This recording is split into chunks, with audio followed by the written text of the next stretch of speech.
আজকে আমরা দেখব মোবাইলের ডিসপ্লে সেকশন। একটা মোবাইলের ডিসপ্লে কিভাবে কাজ করে, কাজ করার জন্য কি কি সাপ্লাই দরকার, আর একটা সেকশন মানে ডিসপ্লে সেকশনটা কিভাবে কাজ করে সেটা আজকে আমরা দেখব।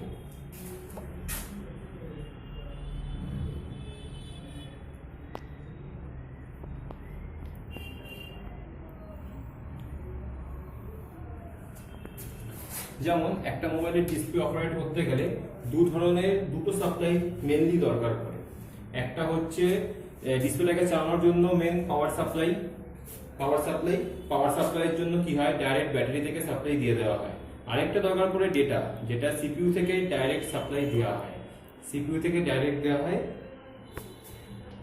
এবার সিপিইউ থেকে যে সাপ্লাইটা যেটা দেওয়া হয়, সিপিইউ সিগন্যাল যদি কোনো কারণে যদি মিসিং যদি হয়, সেক্ষেত্রে অনেক ক্ষেত্রে কি হয়ে যায়, হোয়াইট ডিসপ্লে হয়ে যেতে পারে, ব্লু ডিসপ্লে হয়ে যেতে পারে, বিভিন্ন রকমের প্রবলেম চলে আসতে পারে। বা অনেক ক্ষেত্রে লাইনিং প্রবলেম চলেও আসে। লাইনিং প্রবলেম অনেক ক্ষেত্রে ডিসপ্লের জন্য হয়ে থাকে, কিন্তু কিছু কিছু ক্ষেত্রে সিপিইউর জন্য লাইনিং প্রবলেম চলে আসে।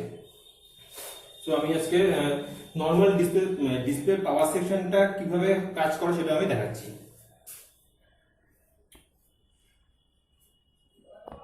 এই হচ্ছে আমাদের ফোনে ব্যাটারি কানেক্টরে তিনটে পয়েন্ট থাকে, পজিটিভ, নেগেটিভ আর একটা থাকে বিএসআই। পজিটিভ লাইন থেকে একটা সাপ্লাই টানা হয়, সাপ্লাই যে আসে, সাপ্লাইটা বেরিয়ে ফার্স্টে একটা কয়েল ক্রস করানো হয়, কয়েলের পরে ক্যাপাসিটর। এখানে একটা ক্যাপাসিটরও থাকতে পারে বা অনেক ক্ষেত্রে দুটো ক্যাপাসিটরও থাকতে পারে, সেটা সেট ওয়াইজ সেটা ডিপেন্ড করে। ক্যাপাসিটরের পরে এই যে সাপ্লাই যে আছে, এই সাপ্লাইটা চলে আসে ডিসপ্লে ড্রাইভার আইসির কাছে।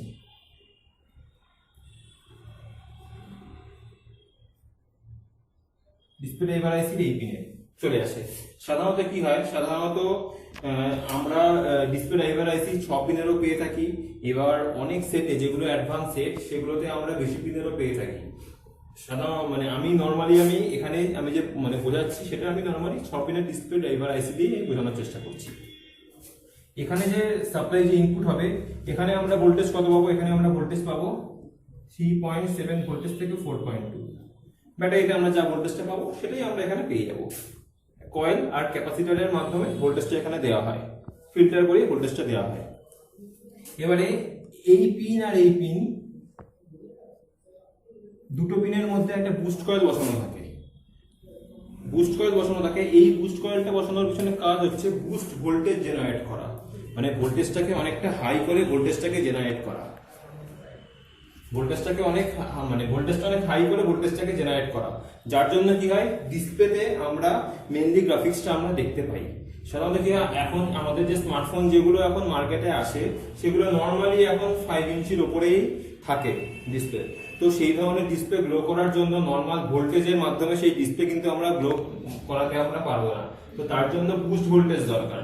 তো এখানে এই বুস্ট কয়েলটা সেই ভোল্টেজটাকে এখানে এই বুস্ট কয়েলটা কি করছে, সেই কাজটাই করছে। এবারে এখানে বুস্ট কয়েলের পরে এই যে সাপ্লাই যেটা আসে, এই সাপ্লাইটা এখান থেকে আউটপুটের পরে এখানে একটা ডায়োড বসানো থাকে। এটা নরমাল রেকটিফায়ার ডায়োড বসানো থাকে। ডায়োডের পরে এই সাপ্লাইটা দিয়ে দেওয়া হয় ডাইরেক্ট ডিসপ্লে কানেক্টরের কাছে।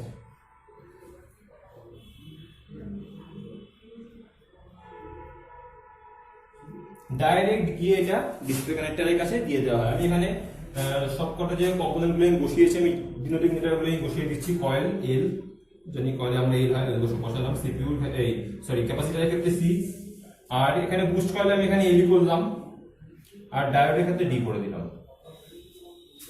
আর এখানে এই যে দুটো যে পিন আছে, সাপোজ আমি 1 নম্বর ধরলাম, 2, 3, 4, 5, 6। এখানে এবার 2 আর 3 এই দুটো পিন গ্রাউন্ডের সঙ্গে শর্ট করানো থাকে। আর এখান থেকে এই যে 5 নম্বর যে পিন যেটা হয়, সেটাকে বলা হয় ফিডব্যাক।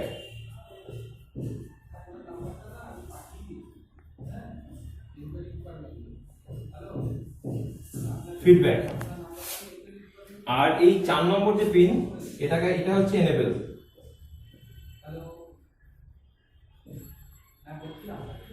এখানে আমরা নরমালি আমরা 1.8 এর মতো ভোল্টেজ আমরা পেয়ে যাব। এই ভোল্টেজটা ডাইরেক্ট দেওয়া হয়, এই ভোল্টেজটা ডাইরেক্ট আসে হচ্ছে সিপিইউ থেকে আসে। যখন আমরা পাওয়ার সুইচ প্রেস করি তখনই আমাদের ডিসপ্লেটা গ্লো করে ওঠে। এটা হয় কেন? কারণ এই এনেবল সিগন্যালটার জন্য। এই এনেবল সিগন্যালটাতে এখান থেকে সাপ্লাইটা বেরিয়ে এখানে রেজিস্ট্যান্স থাকে, রেজিস্ট্যান্সের পরে ডাইরেক্ট এই সাপ্লাইটা চলে যায় সিপিইউর কাছে। তো সিপিইউ থেকে এই যে সাপ্লাইটা যে আসে সেখানে রেজিস্ট্যান্সের মাধ্যমে কিন্তু এখানে ইনপুট করে। একটা এই ডিসপ্লে সেকশন অন হওয়া মানে কাজ করার জন্য নরমালি আমাদের এখান থেকে ইনপুট ভোল্টেজ আর এই এনেবল পিনের এই ভোল্টেজটা কিন্তু আমাদের দরকার, বা এটা ছাড়াও আমাদের এখান থেকে +5 ভোল্টেজ বা -5 ভোল্টেজ এই ভোল্টেজ গুলো দরকার পড়ে। তো আজকে নরমালি জাস্ট ডিসপ্লে সেকশন বোঝানোর জন্য আমি জাস্ট এই একটা বেসিক ডায়াগ্রাম দিয়ে বোঝানোর চেষ্টা করলাম। আর এই দুটো পিন 2 আর 3 গ্রাউন্ড, এটা ফিডব্যাক আর এটা হচ্ছে এনেবল। তো এই হচ্ছে আমাদের ডিসপ্লে সেকশন। এই হচ্ছে ডিসপ্লে সেকশন আর এই হচ্ছে আমাদের display connector. So thank you. So আমার কাছে এই একটা মাইক্রোম্যাক্সের একটা বোর্ড আছে, এটা একটা 3G মোবাইল মাইক্রোম্যাক্সের। তো এই বোর্ডটার ডিসপ্লে কানেক্টর হচ্ছে এটা, দেখা যাচ্ছে ডিসপ্লে কানেক্টর হচ্ছে এটা। তো এই ডিসপ্লে ড্রাইভার সেকশন, পুরো ডিসপ্লে সেকশন যদি বলা যায় তাহলে হচ্ছে এটা, এই হচ্ছে ডিসপ্লে ড্রাইভার আইসি, এই হচ্ছে ডিসপ্লে ড্রাইভার আইসি। এখানে 6 পিনের এই কন্ট্রোলারটা দেখা যাচ্ছে। এই সেকশন মানে ডিসপ্লে ড্রাইভার সেকশন বা ডিসপ্লে ড্রাইভার আইসি কোনটা সেটা বোঝার উপায় হচ্ছে, যেমন এখানে একটা বুস্ট কয়েল দেখা যাচ্ছে, এই হচ্ছে বুস্ট কয়েল। এই বুস্ট কয়েল আর এই ডায়োড, এখানে একটা ছোট ডায়োড দেখা যাচ্ছে, রেকটিফায়ার ডায়োড। বুস্ট কয়েল আর এই ডায়োড, এই দুটো যে এইরকম দেখতে যে ড্রাইভার আইসির পাশাপাশি থাকবে সেটাই হবে হচ্ছে ডিসপ্লে ড্রাইভার আইসি। অনেক বোর্ডে কি হয়, যেমন এই বোর্ডটায় এখানে একটা ডিসপ্লে, এখানে একটা ড্রাইভার আইসি আছে দেখা যাচ্ছে 6 পিনের। এটা কিন্তু ডিসপ্লে ড্রাইভার আইসি কিন্তু না, এটা কিন্তু চার্জিং আইসি বা চার্জিং কন্ট্রোলার আমরা বলতে পারি। এই ফোনের ডিসপ্লে ড্রাইভার আইসি হচ্ছে এটা। বলার বক্তব্য হচ্ছে এটাই যে দুটোই দেখতে কিন্তু সেম, কিন্তু যেটা ডিসপ্লে ড্রাইভার আইসি সেখানে আমরা বুঝবো কিভাবে, এই বুস্ট কয়েল পাওয়া যাবে আর এই ডায়োড, এই দুটো যেখানে থাকবে মানে তার সঙ্গে যে কন্ট্রোলার থাকবে সেটাই হচ্ছে ডিসপ্লে ড্রাইভার আইসি বা কন্ট্রোলার। অনেক ফোনে কি হয়, নর্মালি এখানে আমরা পিজিএ টাইপে আমরা এখানে আইসি পাচ্ছি, মানে যে আইসিতে আমরা পিন পাবো। এবার অনেক ফোনে কি হয়, যেমন রেডমি, ওপো এই ফোনগুলোতে কি হয় সাধারণত বিজিএ টাইপ আইসি ইউজ করা হয়। তো সেখানে কিন্তু আমরা কোনো আইসির লেগ দেখতে পাবো না। এখানে কি আছে, এই যে আইসি যে দেখা যাচ্ছে, এই আইসির যে লেগগুলো যে আছে এখানে আমরা ডাইরেক্ট আমরা ভোল্টেজ আমরা এখানে চেক করতে পারবো। কিন্তু ওই আইসিগুলোর ক্ষেত্রে কিন্তু আমরা যেহেতু বিজিএ টাইপ আইসি সেখানে কিন্তু আমরা ভোল্টেজ চেক করতে পারবো না। তো সেখানে ভোল্টেজ চেক করার জন্য আশেপাশে যে কম্পোনেন্ট থাকবে সেই কম্পোনেন্টে আমরা ভোল্টেজ চেক করতে পারবো। সো এটার আমি ট্রেসিংটা আমি দেখাচ্ছি। আমার কাছে মাল্টিমিটার আছে, আমি মাল্টিমিটার বাজার মোড়ে নিয়ে যাচ্ছি।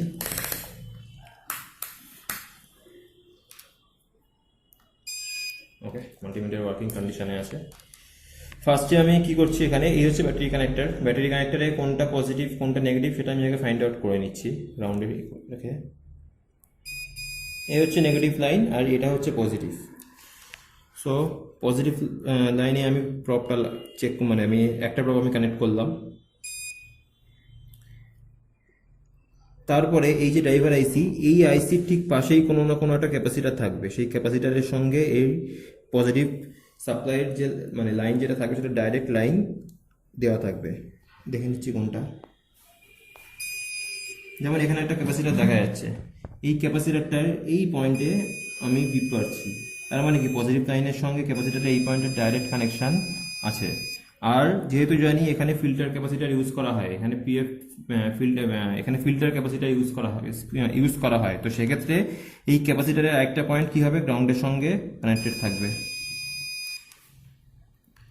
তারপরে ক্যাপাসিটারের পরে এই যে সাপ্লাই আছে, এই সাপ্লাই ডাইরেক্ট গিয়ে ইনপুট হবে এই যে কন্ট্রোলারের এই লেগে।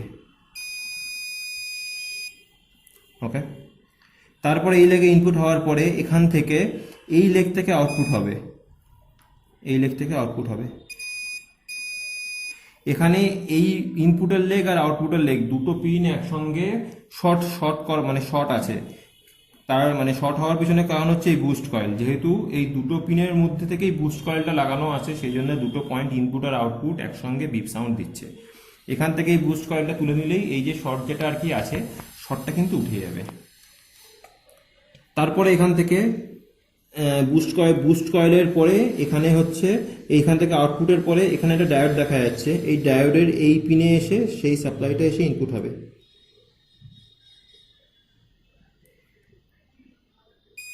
বিপ পাওয়া যাচ্ছে।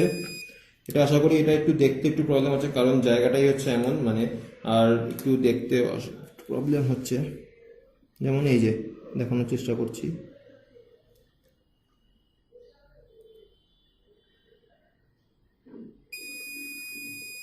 ওকে।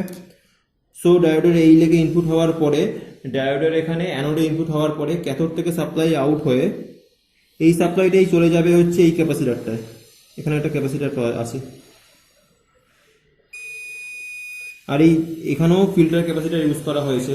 তার জন্য কি হয়েছে, এই ক্যাপাসিটার আরেকটা পয়েন্ট গ্রাউন্ডের সঙ্গে ফিক্স করা থাকবে,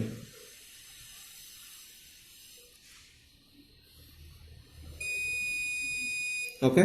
তারপরে কি এই ক্যাপাসিটারের পরে ডাইরেক্ট এই সাপ্লাই চলে যাবে হচ্ছে এই ডিসপ্লে কানেক্টরের মধ্যে। আর এর এই দুটো পিন হচ্ছে গ্রাউন্ড, ডিসপ্লে ড্রাইভার আইসির এই দুটো পিন গ্রাউন্ড।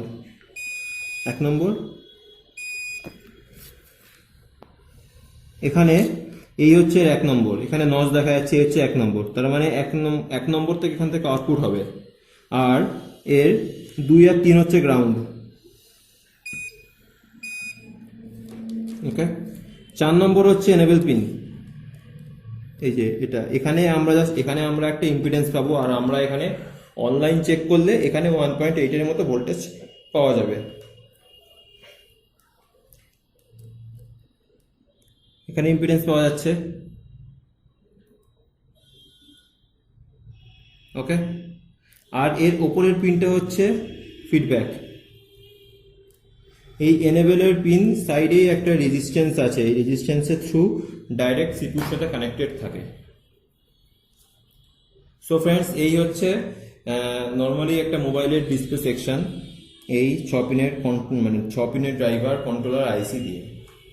সো আমাদের কাছে যখন কোনো বোর্ড যখন আসবে, তো সেই সেটের আমরা প্র্যাকটিক্যাল করব, সেই সেটের ডিসপ্লে ড্রাইভার আইসি সেকশন কোথায় সেটা আমরা দেখব। Thank you.